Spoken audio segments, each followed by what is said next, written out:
Hello everyone, welcome to ओकुल में आप सभी का स्वागत है। आइए अपने इस कोर्स लक्ष्य 100 plus 90 days revision series for UPSC CSC prelims 2020 को आगे बढ़ाएंगे और हम लोग पहुंच चुके हैं डे 74 में। ठीक है, 74वें दिन में हम लोग पहुंच चुके हैं। ज्योग्राफी का पार्ट 10 आज रहने वाला है ओवरऑल, और मैप्स में ही जो हमने कल से सीरीज स्टार्ट की है उसका आज हम देखेंगे पार्ट सेकेंड। तो जैसे कि हमने कल के दिन में स्टार्ट किया था इंडिया के पॉलिटिकल मैप के साथ, आज हम इंडिया पे ही फोकस करेंगे, लेकिन आज हम देखेंगे इंडिया को फिजिकल मैप से। ठीक है, फिजिकल मैप इंडिया का लेंगे और उसमें हम कुछ इंपॉर्टेंट पॉइंट्स जो है उसमें से देखते हैं किस तरीके क्वेश्चंस हमने बनाने की कोशिश की है। आई होप आप लोगों को वो चीजें पसंद आएंगी। तो फिर से मैं आप लोगों से वही कहना चाहूंगा, जो लोग इस कोर्स को, इन वीडियो सीरीज को रेगुलरली फॉलो कर रहे हैं, जिनको ये कंसेप्ट हमारा पसंद आ रहा है, जिनको लग रहा है कि ये वाकई में ये आने वाले एग्जाम के लिए हेल्पफुल हो सकता है, तो उनसे मेरी ये रिक्वेस्ट रहेगी कि प्लीज़ चीज़ों को ज़्यादा से ज़्यादा अपने फ्रेंड्स, अपने कलीग्स, अपने साथ वालों के साथ ज़्यादा से ज़्यादा शेयर करें, ताकि लोगों को पता लगे कि इस तरीके की कुछ चीज़ें जो है वो ओकुल के चैनल पर और ओकुल के प्लेटफॉर्म पर चल रही है। और बाकी जो लोग यहाँ पर पहली बार आए हैं, ठीक है, जिन्होंने अभी तक चैनल सब्सक्राइब नहीं किया है, अगर वो लोग भी यहाँ पर चीज़ें देख रहे हैं तो उनको भी चीज़ें पता लग रही होंगी कि किस लेवल पर हम लोग यहाँ पर डिस्कशन कर रहे हैं और किस लेवल के क्वेश्चंस हम यहाँ पर डिस्कस करते हैं। और आई होप कि वो चीज़ें जो है आप लोगों को बिल्कुल पसंद आएंगी। तो प्लीज़ आप लोग भी चैनल को जरूर सब्सक्राइब कर लीजिए और बेल आइकन प्रेस कर लीजिए, सो दैट की वीडियोज़ के नोटिफिकेशन मिस ना हो। ठीक है, तो चलिए आगे बढ़ेंगे।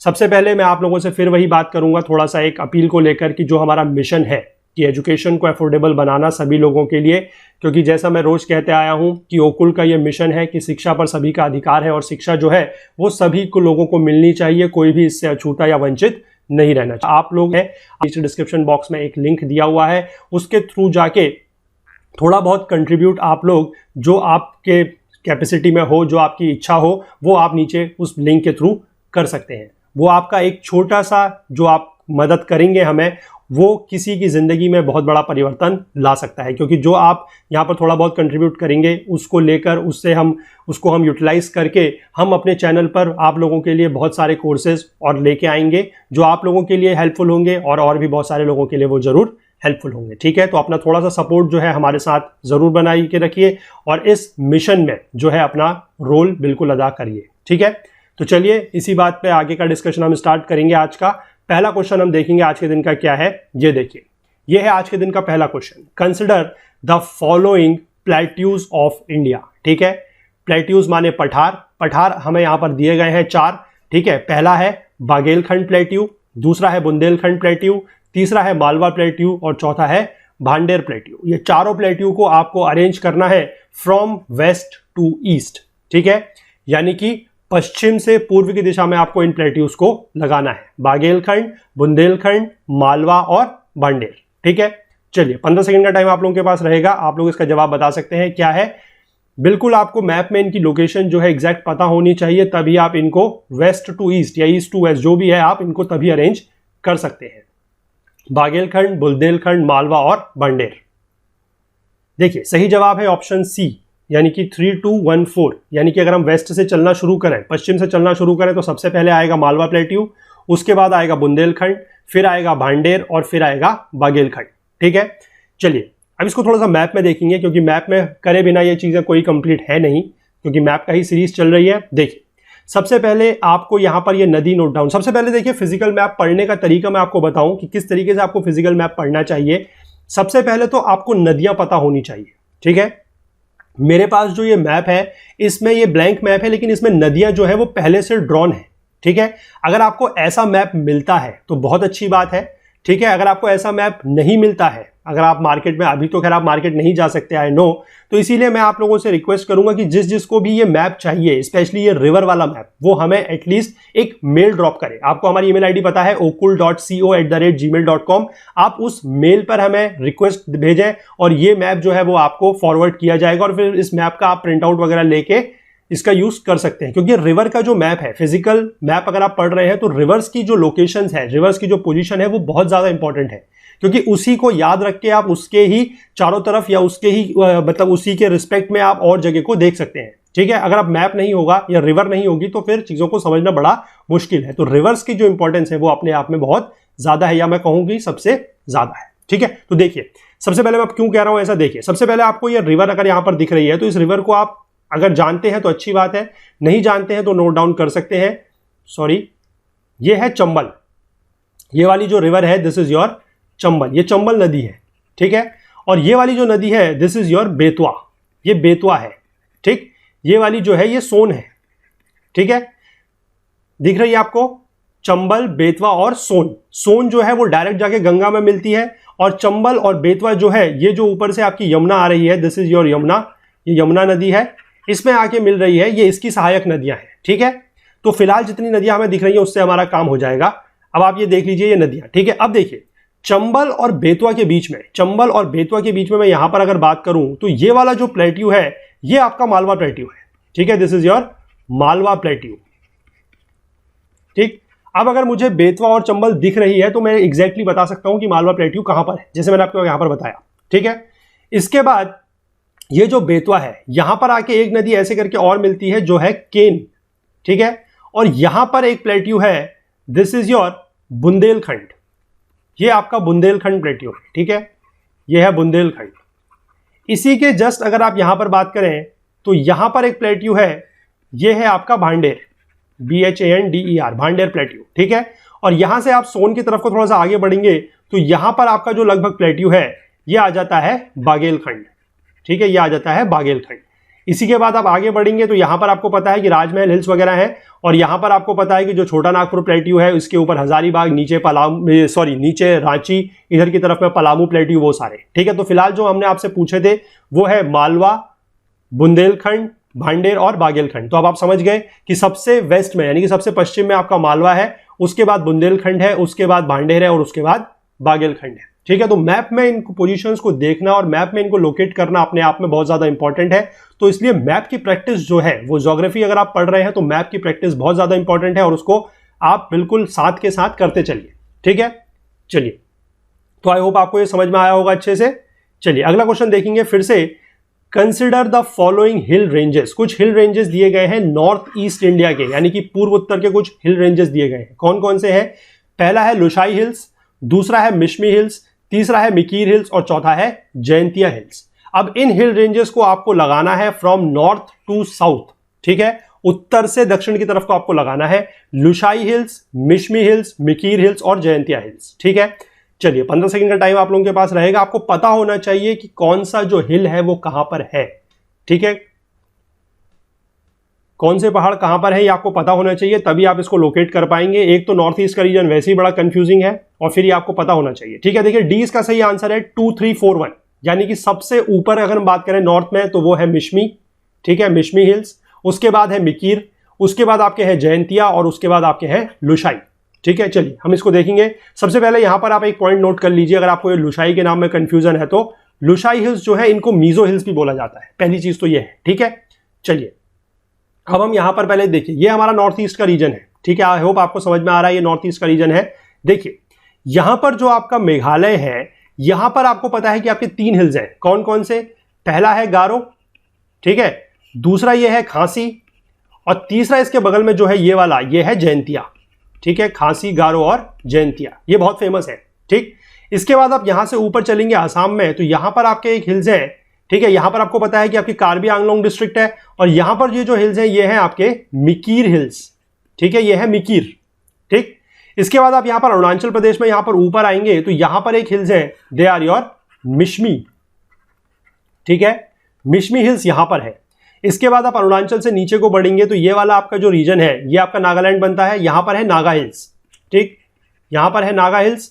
यहां पर के रीजन में आपका बनता है पटकई बम, एक यहां पर हिल है दैट इज पटकई बम, ठीक है, पटकई बम, नागा हिल्स। उसके बाद ये वाला आपका जो रीजन है दिस इज योर मिजोरम, नहीं सॉरी ये है मणिपुर, ये मिजोरम नहीं है मणिपुर है, ठीक है। तो ये आपके हो जाते हैं मणिपुर हिल्स और ये आपका जो मिजोरम वाला पार्ट है this is your Mizo hills और जो मैंने आपको दूसरा नाम बताया था क्या था, लुशाई हिल्स, ठीक है, मिजो हिल्स और लुशाई हिल्स। तो अब आप इनको नॉर्थ, अगर आपको लोकेशन पता है तो आप इनको नॉर्थ टू साउथ जो है वो लगा सकते हैं। सबसे ऊपर देख लीजिए मिश्मी हिल्स है, उसके बाद मिकीर है, उसके बाद जयंतिया है और सबसे नीचे जो है वो मिजो हिल्स या लुशाई हिल्स है। तो ये इसका लोकेशन इस तरीके से रहेगा। ये आपको लोकेशन वाइज बिल्कुल ढंग से पता होने चाहिए कि कौन सा कहां पर है, लेकिन तभी आप इसको कर पाएंगे, ठीक है। चलिए आई होप समझ में आ गया आपको। अगला क्वेश्चन की तरफ बढ़ेंगे। देखिए फिर से इंपॉर्टेंट क्वेश्चन है, consider the following rivers of peninsular India. प्रायद्वीपीय भारत की कुछ नदियां दी गई हैं, महानदी, नर्मदा, कृष्णा और गोदावरी। ठीक है, महानदी, नर्मदा, कृष्णा और गोदावरी, आपको इनको अरेंज करना है in increasing order of their lengths, यानी कि इन नदियों की जो कुल लंबाई है, ठीक है, जहां से इनका उद्गम स्थल है और जहां से ये किसी भी समुद्र में मिलती है, चाहे बे ऑफ बंगाल में मिलती है, चाहे ये अरेबियन सागर में मिलती है, ठीक है, बंगाल की खाड़ी, अरेबियन सागर, जहां भी ये मिलती है अरब सागर में, उस तक शुरुआत से लेकर अंत तक इनकी जो कुल लंबाई है, जितने लंबे रास्ते में ये बहती है, उसके बढ़ते हुए क्रम अनुसार आपको इनको लगाना है। ठीक है, महानदी, नर्मदा, कृष्णा और गोदावरी। ठीक है, चलिए 15 सेकंड का टाइम आप लोगों के पास, बताइए इसका जवाब बताइए आप लोग। महानदी, नर्मदा, कृष्णा और गोदावरी। अच्छा क्वेश्चन है, क्वेश्चन अच्छा है। लेंथ के अकॉर्डिंग भी आपको नदियों का थोड़ा सा पता होना चाहिए। देखिए इसका जो सही जवाब है दैट इज ऑप्शन बी, यानी कि 1 2 3 4 जो ऑप्शन जो क्रम आपका दिया गया है वही क्रम है, वो बिल्कुल सही क्रम है, बढ़ते हुए क्रम के अनुसार लगाना है। ठीक है, चलिए पहले हम इसको देख लेते हैं। ये देखिए, सबसे पहले आपको ये रिवर्स जो है इनकी लोकेशन आपको पता होनी चाहिए मैप में। ये आपकी जो नदी है ये कौन सी है? ये है आपकी महानदी। ठीक है, ये महानदी है। इसके बाद ये वाली जो नदी है ये नर्मदा है। ठीक है, ये नर्मदा है। नर्मदा के नीचे जो नदी है ये तापी है, फिलहाल ये सवाल में नहीं है लेकिन ये तापी है, ध्यान रखें। ये वाली जो नदी है ये है गोदावरी। ठीक, ये है गोदावरी। और ये वाली जो नदी है ये है कृष्णा। और इसके नीचे जो ये नदी दिखाई गई है ये भी सवाल में नहीं है लेकिन ये नदी आपको पता होनी चाहिए फिर भी, ये कावेरी है। ठीक है, अब देखिए इन नदियों के बारे में यहां पर ये कॉलम टेबल में दिया गया है कि महानदी जो रिवर है, महानदी जो है उसकी टोटल लेंथ है 851 किलोमीटर की। ठीक, नर्मदा की है 1312 किलोमीटर की, कृष्णा की है 1400 किलोमीटर की और गोदावरी की है 1465 किलोमीटर की। तो ठीक है, तो यही इनका क्रम हो गया। एक चीज तो ये सवाल में पूछी थी जिससे सवाल का जवाब आप लोगों का कंप्लीट हो गया। दूसरी चीज जो यहां पर इंफॉर्मेशन दी गई है कि ड्रेनेज बेसिन जो एरिया है, ड्रेनेज बेसिन का मतलब क्या होता है कि कोई भी नदी जो आ रही है वो अपने साथ, जैसे मान लीजिए ये महानदी का मैं उदाहरण लेता हूं, एग्जांपल लेता हूं, तो सपोज कर लीजिए महानदी जो है उसकी कुछ सहायक नदियां भी होंगी, तो इसकी जो सहायक नदियां और ये मिलके सपोज कर लीजिए ये इतने रीजन का या इतने एरिया का जो पानी है वो, मतलब यहां पर इनका पानी जो है वो ड्रेन करता है ऐसे करके, तो ये पूरा का पूरा जो बन जाएगा ये आपका कहलाएगा ड्रेनेज बेसिन ऑफ महानदी। ठीक है, ये महानदी का ड्रेनेज बेसिन कहलाएगा। तो इसका जो एरिया दिया गया है यहां पर देखिए 1,41,600 किलोमीटर स्क्वायर का जो एरिया है वो महानदी का ड्रेनेज बेसिन एरिया है। ठीक है, इसी प्रकार से नर्मदा का दिया गया है 97,410, 2,58,948, 2,58,948 किलोमीटर स्क्वायर है आपका कृष्णा का, और गोदावरी का दिया गया है 3,12,813 किलोमीटर। ठीक है, 3,12,813 किलोमीटर स्क्वायर ये है गोदावरी का। ठीक है, ये ड्रेनेज बेसिन का एरिया है। तो आप के लिए इंपॉर्टेंट, किसी भी नदी को अगर आप पढ़ रहे हैं तो मैं आपको टिप्स थोड़ा सा यहां पर देना चाहता हूं। अगर आप कोई भी नदी पढ़ रहे हैं तो सबसे पहली चीज जो आपको पढ़नी है वो उसकी लेंथ है, दूसरा उसका ड्रेनेज बेसिन है, तीसरी चीज जो आपको इसमें इंपॉर्टेंट पढ़नी है कि वो नदी कहां से आ रही है, उसका उद्गम स्थल कहां पर है, ओरिजिन कहां पर है। ठीक है, फिर किस किस राज्य से वो बह रही है, किस राज्य में उसका उद्गम स्थल है, किस राज्य में वो बह रही है, किस समुद्र में यानी कि बंगाल की खाड़ी में या अरब सागर में वो कहां पर अपना पानी ड्रेन कर रही है, यानी कि वो ईस्ट फ्लोइंग रिवर है या फिर वो वेस्ट फ्लोइंग रिवर है। ठीक है, और कुछ आपको इंपॉर्टेंट जो है उसकी सहायक नदियां भी पता होनी चाहिए। अगर आपने हर नदी के लिए ये 5 या 6 पॉइंट जो मैंने आपको बताया अगर वो आपने कवर कर लिए तो फिर अगर नदी से जुड़ा हुआ, किसी भी नदी से जुड़ा हुआ कोई भी सवाल, कोई भी किसी भी रिवर से जुड़ा हुआ कोई भी प्रश्न अगर आपके सामने एग्जाम में आता है तो इससे बाहर उसमें कुछ भी नहीं पूछा जा सकता। ठीक है, थोड़ा सा इस चीज को आप ध्यान रखिए। और ये 5-6 पॉइंट्स जो मैंने आपको बताए हैं इनके आधार पर आप अपने नोट्स वगैरह जो है वो बना सकते हैं। ठीक है, चलिए तो ये क्वेश्चन भी यहां पर कंप्लीट हुआ। अगला क्वेश्चन देख लेते हैं क्या है।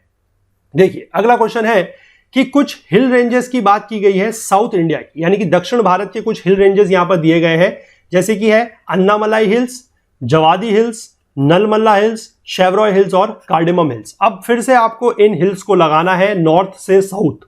ठीक है, नॉर्थ से साउथ आपको इनको लगाना है। और मैं आपको एक चीज और बता दूं, इस तरीके के प्रश्न बनाने के पीछे मकसद यह है कि यूपीएससी के पैटर्न को क्या आकलन करते हुए, एनालिसिस करते हुए ये बनाए गए हैं। ठीक है, यूपीएससी इस तरीके के क्वेश्चंस जो है काफी सारे पूछता है अरेंजमेंट वाले कि ईस्ट से वेस्ट, नॉर्थ से साउथ। ठीक है, जैसे हमने कल भी कुछ क्वेश्चंस इस तरीके की डिस्कस किए थे जब हम पॉलिटिकल मैप देख रहे थे। तो आज फिजिकल मैप में आपके इंपॉर्टेंट ये हिल रेंजेस हैं, रिवर्स हैं, इनके बारे में आपको इस तरीके का जो लोकेशन है नॉर्थ से साउथ, ईस्ट से वेस्ट, ये पता होना चाहिए। ठीक है, तो इसीलिए ये सवाल इंक्लूड किए गए हैं। अब आपको इन साउथ इंडिया के, दक्षिण भारत के जितने भी ये हिल रेंजेस दिए गए हैं इनको क्रम में लगाना है उत्तर से दक्षिण की तरफ, नॉर्थ से साउथ की तरफ। Anamalai Hills, Javadi Hills, Nallamala Hills, Shevaroy Hills और कार्डेमम हिल्स। ठीक है, चलिए, तो 15 सेकंड का टाइम आप लोगों के पास रहेगा, ये आप बता सकते हैं।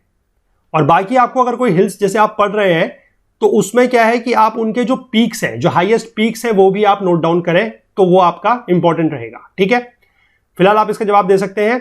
देखिए, इसका सही जवाब है ऑप्शन सी। ठीक है, अगर नॉर्थ से साउथ की हम बात करें तो सबसे पहले आपका आएगा नलमल्ला हिल्स, उसके बाद आपका आएगा जवादी हिल्स, फिर आएगा शेवरॉय हिल्स, फिर आएगा अन्नामलाई और फिर आएगा कार्डेमम। ठीक है, इसको भी मैप में देखेंगे हम लोग। चलिए, ये देखिए, ये आपका जो है ये साउथ इंडिया है।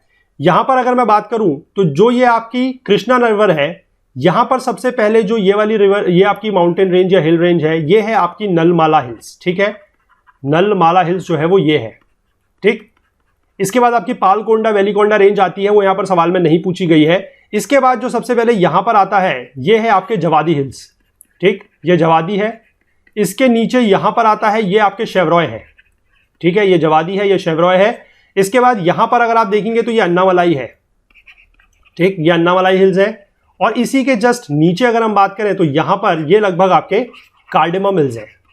ठीक है, ये आपके कार्डेमम हिल्स है। तो इस तरीके की लोकेशंस आपको कि कौन से हिल कहां पर हैं ये पता होने चाहिए। ठीक है, अन्नामलाई की ही अगर हम बात करें तो इसमें एक बड़ा इंपॉर्टेंट पीक है जो हमने पहले डिस्कस किया हुआ है, that is your Anamudi. Anamudi peak जो है वो अन्नामलाई हिल्स का हाईएस्ट पीक है, या फिर मैं ये कहूं कि वो जो आपका वेस्टर्न घाट है, ये आपका वेस्टर्न घाट है। वेस्टर्न घाट का हाईएस्ट पीक जो है वो ये है अन्नामुडी। ठीक है, और आपको एक चीज यहां पर और बता दूं कि जो ईस्टर्न घाट्स यहां से इस तरीके से आते हैं और जो यहां पर वेस्टर्न घाट आते हैं, यहां पर एक इंपॉर्टेंट हिल रेंज और है जहां पर ये दोनों मिलते हैं, ये बहुत ज्यादा इंपॉर्टेंट है। इसका नाम है नीलगिरी हिल्स। ठीक है, नीलगिरी हिल्स। और नीलगिरी हिल्स में ही एक बड़ा इंपॉर्टेंट माउंटेन पीक है, हाईएस्ट पीक है। ठीक है, कौन सा है वो? इसका नाम आप लोगों को मैंने बताया है पहले भी, मैं फिर से आपको रिवाइज करा देता हूं एक बार। ये है डोडा बेटा पीक। ठीक है, डोडा बेटा पीक जो है वो नीलगिरी हिल्स का हाईएस्ट पीक है। ठीक है, और अन्नामलाई में जो है दैट इज योर कौन सा है? अन्नामुडी। ठीक है, ध्यान रखिएगा। बाकी इनकी लोकेशन मैंने आपको दिखा दी, Nallamala Hills, Javadi Hills, Shevaroy Hills, Anamalai और कार्डेमम। ठीक है, यहां पर बीच में आपके पालकोंडा और वेलीकोंडा रेंज भी आते हैं। और मैंने आपको दो हिल के नाम इंपॉर्टेंट बताए थे, मतलब एक हिल का नाम मैंने आपको बताया था जो ईस्टर्न घाट और वेस्टर्न घाट दोनों में है। ठीक है, तो वो मैं आपको यहां पर नहीं बताऊंगा। अगर आपने वो हमारा वीडियो वाला देखा है तो आपको पता होगा, तो आप उसका जवाब मुझे नीचे कमेंट सेक्शन में दीजिए। मैं ये पूछ रहा हूं कि एक नाम ऐसा है हिल्स का जो ईस्टर्न घाट और वेस्टर्न घाट दोनों में पाया जाता है। ठीक है, हिल का नाम एक ही है लेकिन हिल्स की लोकेशन अलग अलग जगह है। ठीक है, मैं थोड़ा सा अगर आपको लोकेशन बताना चाहूं, अगर हिंट दूं तो एक अगर हम बात करें अपने वेस्टर्न घाट्स की, ठीक है, पश्चिमी घाट की अगर बात करें तो वो लाई करता है तमिलनाडु में। ठीक है, और ईस्टर्न घाट या पूर्वी घाट की अगर मैं बात करूं तो वो लाई करता है उड़ीसा में। ठीक है, तो वो उस हिल का नाम क्या है जो दोनों के दोनों घाट्स में पाया जाता है। ठीक है, वो आप नीचे मेरे को कमेंट सेक्शन में बताइएगा। ठीक है, चलिए अगला क्वेश्चन देखेंगे। आज के दिन का लास्ट क्वेश्चन क्या है, देखिए फिर से इंपॉर्टेंट क्वेश्चन है। Which among the following is correctly matched. यहां पर कुछ नदियों के नाम दिए गए हैं और यहां पर दिया गया है कन्फ्लुएंस। कन्फ्लुएंस का मतलब होता है जहां पर वो नदियां मिल रही हैं, या फिर इसको हिंदी में अगर बात करें तो बोला जाता है प्रयाग। ठीक, देखिए रिवर्स के नाम दिए गए हैं Pindar and Alaknanda. Pindar and Alaknanda Karnaprayag, Alaknanda and Dhauliganga Rudraprayag, Alaknanda and Bhagirathi Devprayag. अगर आप लोगों ने ये नाम नहीं सुने हैं तो मैं आपको बता दूं कि ये वो नाम है, ये वो नदियां हैं जो आगे जाके एक दूसरे से मिलती हैं और आगे जाके ये गंगा का रूप लेती हैं। ठीक है, यानी गंगा के बनने से पहले की ये नदियां हैं। ठीक है, जो लोग मतलब इस चीजों को वैसे जानते होंगे, बहुत फेमस है, लेकिन जिनको नहीं पता है उनके लिए मैं बता दूं। ठीक है, चलिए तो इसके बारे में आप बताएंगे कि ये नदियां जो है पिंडार और अलकनंदा कर्णप्रयाग में मिलती है, अलकनंदा धौलीगंगा रुद्रप्रयाग में मिलती है, अलकनंदा और भागीरथी देवप्रयाग में मिलती है। तो कौन सा इनमें से सही है ये आपको बताना है। ठीक है, कौन सा इनमें से सही करेक्टली मैच है ये आपको बताना है, फिर हम इसको डिस्कस करेंगे। देखिए इसका सही ऑप्शन है ऑप्शन सी 1 और 3। अलकनंदा और धौलीगंगा जो है वो रुद्रप्रयाग में नहीं मिलती है, ये गलत है। ठीक है, चलिए इसको देखते हैं मैप में हम अच्छे से। ये देखिए, ये थोड़ा सा मैंने आप लोगों के लिए मैप बनाने की कोशिश की है, छोटा है लेकिन मेरे साथ साथ आप कर्सर को फॉलो करते चलिएगा, आपको समझ में आ जाएगा। ठीक है, देखिए सबसे पहले इसमें हम जो चीज देखेंगे इंपॉर्टेंट वो ये है कि यहां पर आपको एक जगह दिख रही है, दिस इज योर गंगोत्री, दिख रही है ना। और यहां पर अगर आप देखेंगे तो यहां पर एक बड़ा फेमस ग्लेशियर है जिसको बोला जाता है गौमुख। ठीक है, यह है गौमुख। और गौमुख से, आपने जनरली ये चीज सुनी होगी कि गौमुख से गंगा निकलती है, ठीक है। तो मैं यहां पर आपको थोड़ा सा करेक्ट करवा दूं अगर नहीं पता है तो, ठीक है। अगर पता है तो बहुत अच्छी बात है कि गौमुख से गंगा नहीं निकलती है, गौमुख से जो नदी निकलती है उसका नाम है भागीरथी, ठीक है, वो है भागीरथी। जो यहां पर आपको ये दिख रही है ये पूरी की पूरी भागीरथी नदी है, ठीक है। तो गौमुख से निकलती है भागीरथी, ये पहले ध्यान रखिएगा, ठीक।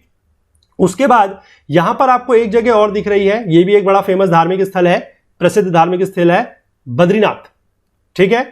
विष्णु भगवान का मंदिर है यहां पर, बद्रीनाथ है ये। यहां पर आपको एक ग्लेशियर और दिख रहा है जिसका नाम है सतोपंथ, ठीक है। सतोपंथ ग्लेशियर और बद्रीनाथ से जो नदी यहां पर निकल रही है ये नदी है अलकनंदा, ठीक है, ये नदी है अलकनंदा, ये ध्यान रखेंगे आप, ठीक। अब देखिए अलकनंदा चलती है, बद्रीनाथ पार करती है, इसके बाद यहां से जो एक नदी आ रही है, आपको यहां पर नंदा देवी नेशनल पार्क दिख रहा है, इसके ऊपर से एक नदी आ रही है, ये नदी है आपकी धौलीगंगा, ठीक है, ये नदी आ रही है आपकी धौलीगंगा, ठीक।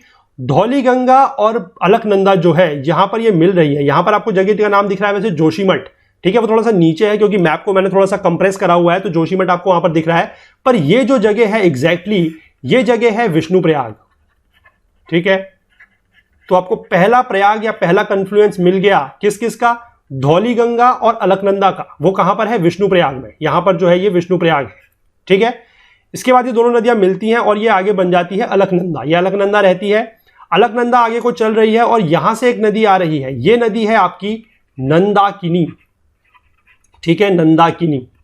नंदाकिनी नदी और अलकनंदा नदी जो जहां पर मिल रही है, यहां पर आपको नाम लिखा हुआ दिख भी रहा है, यह है नंदप्रयाग, ठीक है। बड़ा सिंपल है याद रखने के लिए, नंदाकिनी नदी से यह हो गया नंदप्रयाग, ठीक है। और कौन सी नदियां यहां पर मिल रही हैं, नंदाकिनी में आपकी मिल रही है अलकनंदा और नंदाकिनी, ठीक है, नंदप्रयाग में नंदाकिनी और अलकनंदा, ठीक। फिर से यह नदी यहां से जब आगे बढ़ेगी तो यह अलकनंदा ही है, ठीक है। अलकनंदा और ये वाली जो एक नदी आ रही है, ये बहुत बड़ी सी आपको एक नदी दिख रही है यहां पर, यह है पिंडार, ठीक है। अलकनंदा और पिंडार आपकी जहां पर मिलती है, यहां पर भी आपको नाम दिख रहा है, यह है कर्णप्रयाग, ठीक है। अलकनंदा और पिंडार जहां पर मिलती है वो है कर्णप्रयाग, ठीक। चलिए ये तो यहां तक का हुआ। इसके बाद यहां पर आपको एक धार्मिक स्थल और दिख रहा है केदारनाथ, ठीक है। भगवान शिव का बड़ा ही प्रसिद्ध मंदिर है यहां पर केदारनाथ। इसके ऊपर एक मूवी भी बनी थी जब यहां पर कुछ सालों पहले एक नेचुरल कैलामिटी हुई थी, आपदा आई थी, यहां पर बाढ़ वगैरह आई थी। तो वो कौन सी नदी में आई थी, जो ये नदी है जो यहां से निकलती है, ये है मंदाकिनी, ठीक है, ये है मंदाकिनी रिवर, ठीक। और मंदाकिनी रिवर है और यहां से ये जो चल रही है ये अलकनंदा है। तो यहां पर जो ये मिलती है मंदाकिनी और अलकनंदा जहां पर मिलती है वो है रुद्रप्रयाग, ठीक। मंदाकिनी और अलकनंदा जहां पर मिलती है वो है रुद्रप्रयाग, ठीक। फिर से ये रुद्रप्रयाग में मिलने के बाद ये आगे को जो चल रही है ये अलकनंदा ही है, ठीक है। और यहां से आप देख रहे हैं कि पूरी की पूरी गौमुख से जो भागीरथी निकली है वो इधर से आ रही है उत्तरकाशी वगैरह होते हुए, ठीक है। यहां पर आप देख सकते हैं कि एक जगह लिखी गई है न्यू टेरी, ठीक है। तो यहां पर एक बड़ा ही फेमस डैम है हाइड्रो इलेक्ट्रिक पावर का, that is your Tehri dam, ठीक है। तो सवाल अगर आपसे पूछा जाए कि टेहरी डैम किस नदी पर है, तो गंगा मत बोलिएगा, ठीक है। टेहरी डैम जो है वो भागीरथी रिवर के ऊपर बना हुआ है, ठीक। देखिए यहां से भागीरथी आती है, यहां से आपकी अलकनंदा चल रही है और जहां पर ये दोनों मिलेंगी ये है देवप्रयाग, ये है देवप्रयाग। और देवप्रयाग से फिर ये जो दोनों नदियां हैं ये आगे जाके बनती हैं गंगा, ठीक है। तो गंगा जो है एक तरीके से आप कहेंगे कि जो पूरा का पूरा नाम है गंगा रिवर, वो देवप्रयाग से स्टार्ट होता है।